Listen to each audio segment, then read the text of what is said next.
चतुर नौकर की कहानी। एक गांव में दिनेश नाम का व्यक्ति रहता था। वह बहुत ही ईमानदार था।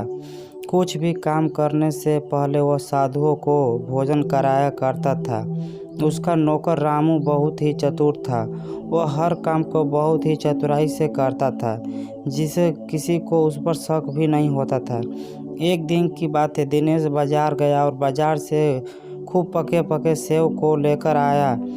घर पर आकर सुरेश ने रामू से कहा, इन सेव को काट कर रख दो, मैं साधु को बुलाकर ला रहा हूँ। इन सेव को पहले साधु खाएंगे, इसके बाद हम लोग खाया जाएगा। यह कहकर दिनेश साधु को बुलाने चला गया। जब रामू नौकर सेव काट रहा था, तब सेव की खुशबू से उसका मन सेव खाने के लिए उतावला हो गया।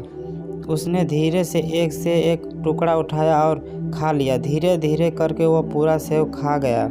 जब दिनेश साधु को लेकर घर आया, तब रामू ने दिनेश से कहा, साहब मैंने सेव नहीं काटे हैं क्योंकि चाकू में धार नहीं था। दिनेश ने कहा, कोई बात नहीं है, मैं जाकर चाकू में धार करवा कर लाता हूँ। यह कहकर दिनेश चाकू लेकर घर से बाहर निकल गया। चतुर नौकर रामू ने साधु से आकर कहा, महाराज आप यहाँ से भाग जाइए, क्योंकि दिनेश आपके हाथ को काटने वाला है, इसलिए वह चाकू में धार करवाने के लिए बाहर गया है।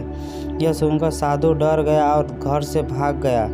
जब दिनेश वापस घर आया, तब उसने रामू नौकर से साधु के बारे में पूछा। रामू ने कहा, साहब वह साधु बहुत ही दुष्ट था, वह सारा सेव लेकर भाग गया। दिनेश अब दौड़ता हुआ साधु के पीछे गया। अपने पीछे दिनेश को देखकर साधु और डर गया। वह तेजी से भागकर एक झोपड़ी में जाकर छिप गया। इस तरह से अपनी चतुराई से रामू नौकर ने सारे सेव खा लिया और अपने आप पर कोई इल्ज़ाम भी नहीं आने दिया।